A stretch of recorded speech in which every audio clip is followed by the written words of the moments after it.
This is NDTV. And you're watching NDTV Prime. In association with Micromax. Nothing like anything.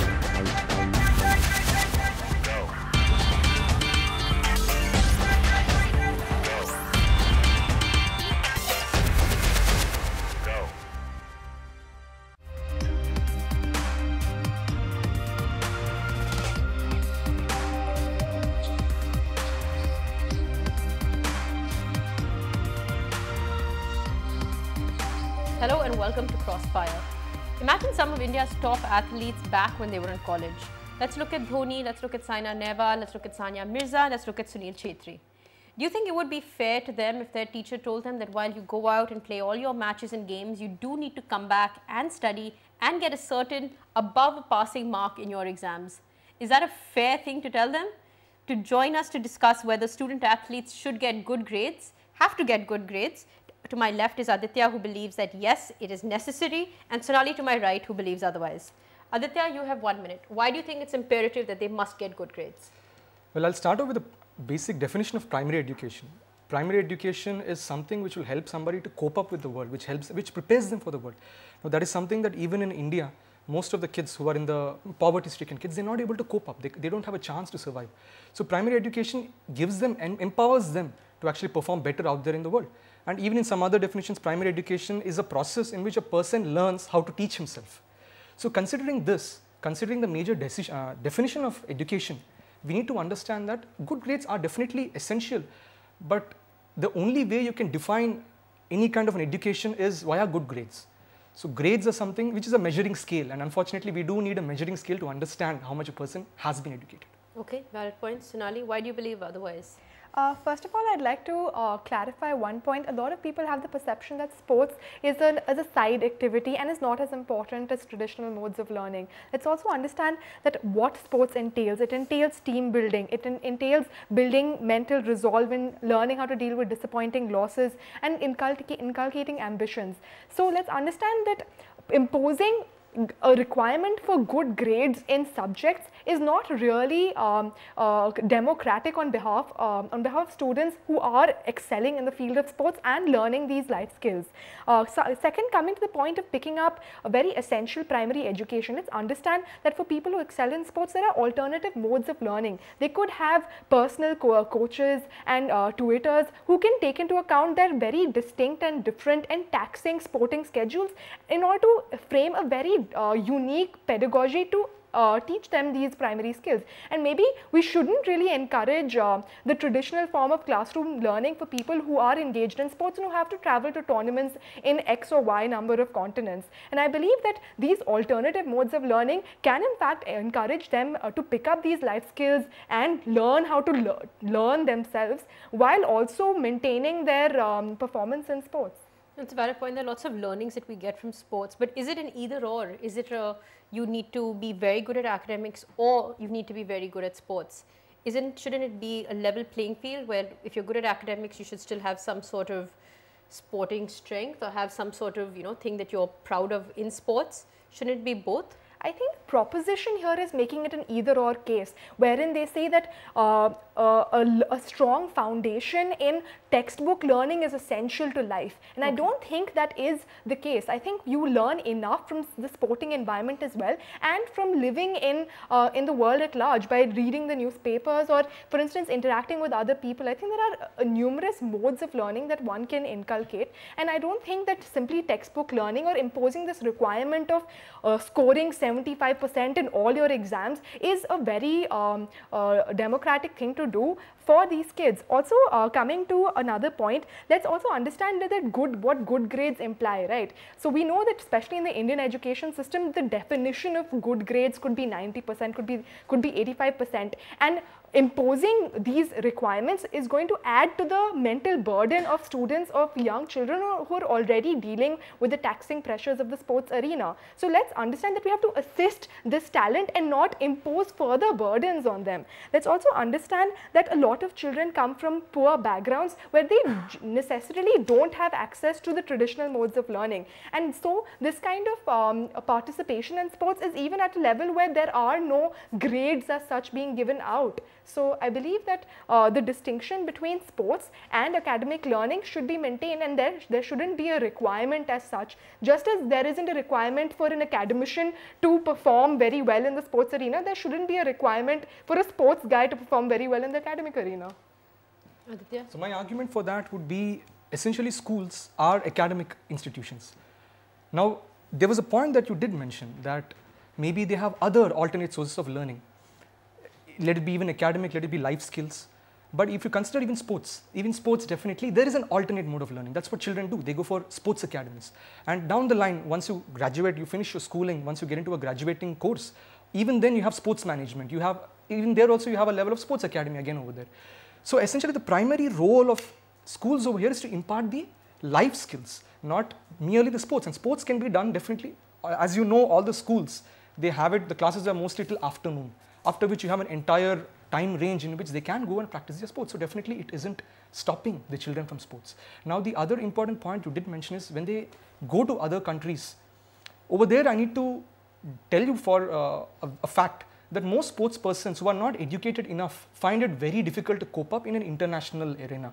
They can't exactly communicate. For instance, there are even sports people who don't exactly know proper mathematics, and when mathematics is not known, it seriously creates a problem for you in the financial part. And when sports becomes your life, when that becomes your bread earner, not knowing maths would be a huge problem for you. What is your response to she's saying that there should be a distinction between the two? Do you agree with that? Distinction as in? Distinction between academics and sports. It's not necessary that, you know, a sports person has to be good in academics and an academic person has to be good in sports. Do you think that's the correct way to see things? While I do agree with hers, in which you can even say there's a quotation which says that don't judge a fish by its ability to fly. Maybe the fish is good in something, don't make it just fly. But then again over here, we should remember that sports, if you're considering it as a full-time thing, it becomes a subset of a schooling. It doesn't exactly become the schooling in itself. It becomes a course in the entire spectrum of various other courses, which is definitely, the other courses definitely are required for you, sciences, maths, social. But then when you say you need good grades, what is a good grade? A good grade can be the best, but we don't really need the best. We need grades that help them cope up with the world. So how do we measure that? We need to really work upon. Sonali, your response to, you know, the learnings that you have from sports are great, and, you know, they're uncomparable to, you know, ways that we learned other things in life. But what about Aditya's point, which is a valid point according to me, is that when you go out, there's certain basic academic things that you should know or that are expected of you when you're an educated person and you did go to school. If you need to go to a sports school, you can go to a sports school where the academic rigor is significantly less.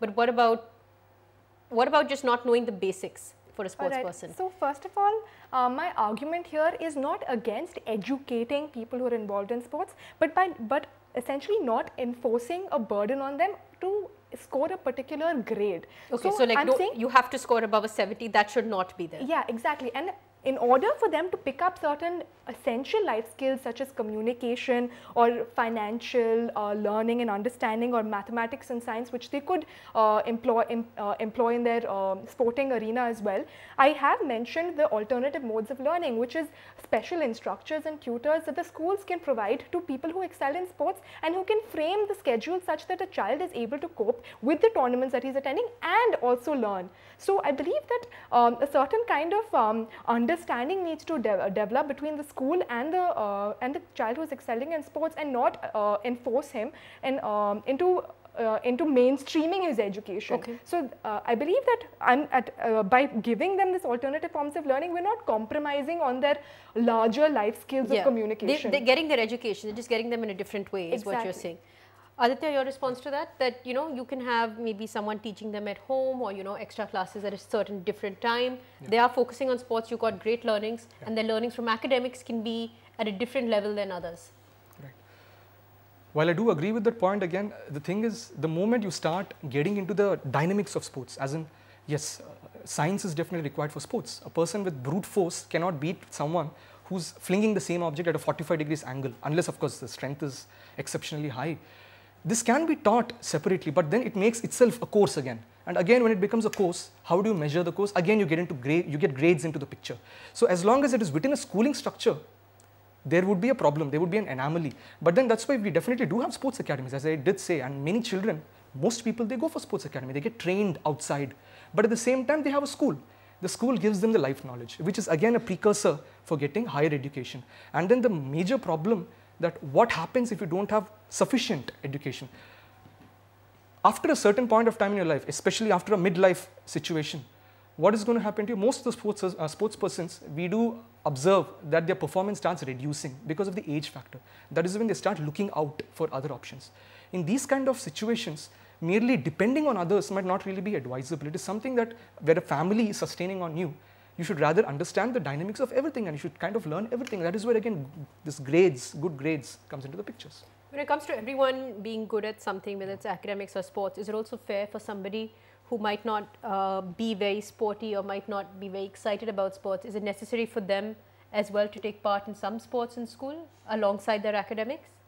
In my view, they might not be an athlete, yeah, but is it necessary to have both of that? An option must definitely be given, a choice must be given, and at least at a very primary stage, a little bit of nudging, not extreme levels of nudging where you encourage the children to run, because most people, they don't know what they are good at until someone nudges them to discover it. Yeah, absolutely.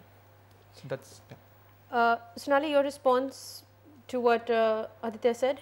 So Aditya mentioned that a lot of times sports people need to have an understanding of science or mathematics to even perform better in their particular field. So I need to know what speed is in order to bowl well or bowl at a particular angle. So I need to know maths to bowl at a particular angle. So I believe that that kind of knowledge about science and maths is very intuitive, and this intuitive knowledge will be reflected in my performance, and I don't need to give an examination and give a definition of speed in order to know what speed is and how I can employ the concept of speed in bowling. So I think the kind of testing requirements on science and maths for school kids will be very different compared to the average kid who will have to give definition and solve a mathematical problem. Yeah. So I think good grades then doesn't make sense because the examination pattern itself will not be applicable for their learning. You know, a lot of times on the show, and especially when we're doing the debate, we sort of just get into the debate and do not focus on the solutions to such a thing. We've heard some bit from Sonali. Aditya, what do you think would be your solution in terms of reconciling sports and academics, especially for athletes? Like she said, you can have your matches and then you have separate classes or separate sort of education with your teacher. What would be a different idea? My opinion would be inside a school environment. When a child enters a school, there's something they look forward to. And sometimes there's something they don't look forward to. That is why they wait for the bell to ring and so that everyone can run out of the class.